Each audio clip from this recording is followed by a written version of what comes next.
Hello everyone मु अंचल आज मैं गोटे न्यू रेसिपी ट्राई करवा मसला पुरदिया तोरड़ा। तो ये मु पाए तोरड़ा नहीं गोटे पियाज टमाटो पेस्ट डालचीनी अनासी फूल तेजपत्र अदा रसुण पेस्ट और मु मसला सब नहीं।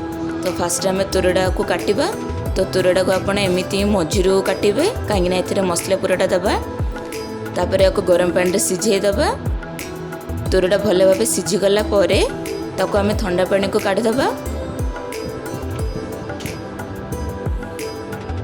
कड़ाई रे तेल गरम करवा से जीरा और सोरष को ऐड करवा।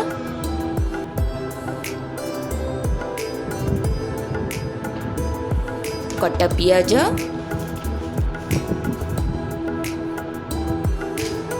ताको भल भाव मिक्स करदबा। डालचीनी अनासी फूल तेजपत्र ऐड करवा।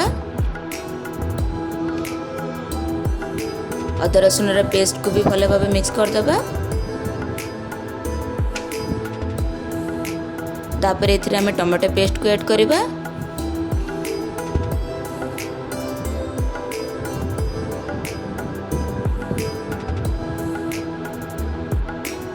एथिरे भी आमे लंका गुंड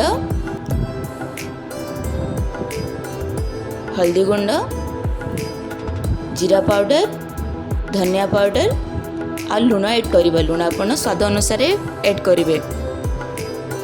या भल भाव मिक्स करदेला जो कौन भी मसला आप ऐड करेंगे ये ऑप्शनल अच्छी। तापर तोरड़ा मसला पूरा दबा फ्राए करदबा। भल भाव फ्राए कलापर आपणकर मसला पूरा दिया तोरड़ा पूरा प्रस्तुत।